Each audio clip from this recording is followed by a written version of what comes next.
মোৰ দৰে আপোনালোকে সহজতে ইংৰাজী পাঠ এটা অতি সহজতে অসমীয়া অনুবাদ কৰিব পাৰিব। নমস্কাৰ সকলোকে।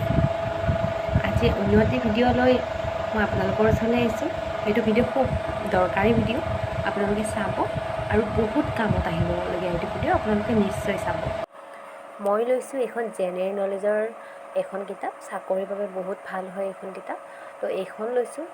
আপোনালোকে ক্লাছৰ কিতাপ ল'ব পাৰে বা আপোনালোকো যদি অভিভাৱক হয় তেতিয়াহ'লে নিজৰ সন্তানৰ পাঠটি ল'ব পাৰে, লৈ আপোনালোকে ট্ৰেঞ্চলেট কৰিব পাৰিব। এয়া মই ইয়াৰে এটা পেজ উলিয়াই ল'ম, তাৰপাছত মই আপোনালোকক দেখুৱাই আছোঁ কেনেকৈনো আপোনালোকে অতি সহজতে ইংৰাজী পাঠ এটা অসমীয়া, হিন্দী বা যিকোনো ভাষাত ট্ৰেঞ্চলেট কৰিব পাৰিব। এতিয়া আমাক যিহেতু বেছিকৈ অসমীয়াৰে প্ৰয়োজন হয় আৰু আজিকালি মানে আমাৰ অভিভাৱকসকল বা আমিও কেতিয়াবা কিছুমান ইংৰাজী শব্দ বহুখিনি টান পাওঁ, তেতিয়া আমি এই প্ৰক্ৰিয়াটো ব্যৱহাৰ কৰি আমি সহজতে পাৰিম। এতিয়া চাবচোন, মই আপোনালোকক দেখুৱাই আছোঁ।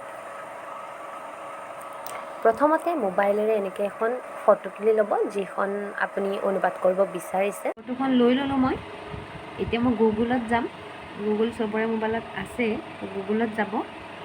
এতিয়া গুগলত গৈ আপোনালোকে দেখিব ট্ৰেঞ্চলেট টেক্সট আছে, শ্বপ ইয়ৰ প্ৰডাক্ট, চবৰে বেলেগ বেলেগ থাকিব, কিন্তু আপোনালোকৰ চবৰে এইটো থাকিব search photo from your library. তাত ক্লিক কৰিব আৰু ইয়াতে যি যি আহে এলাউ কৰিব। এলাউ লিমিটেড এক্সেছটো কৰি দিব। তাৰপাছত যিখন আপোনালোকে ট্ৰেঞ্চলেট কৰিম বুলি ভাবিছে সেইখন ক্লিক কৰি ইয়াতে আকৌ এলাউ কৰি দিব। এলাউ কৰাৰ পিছত আপোনালোকৰ এনেদৰে আহিব। ইয়াতে দেখিছে ট্ৰেঞ্চলেট চাৰ্চ হোমৱৰ্ক বুলি, আপোনালোকে ট্ৰেঞ্চলেটত ক্লিক কৰিব। ক্লিক কৰাৰ পিছত দেখিব ইংলিছখিনি অসমীয়ালৈ অনুবাদ হৈ গৈছে। আৰু ইয়াতে দেখিছে অসমীয়া বুলি আছে, এছামিজ বুলি। আপোনালোকৰ ইয়াত হিন্দী থাকিব পাৰে। হিন্দী থাকিলে আপোনালোকে চিম্পলি জাষ্ট এছামিজটোত ক্লিক কৰিব।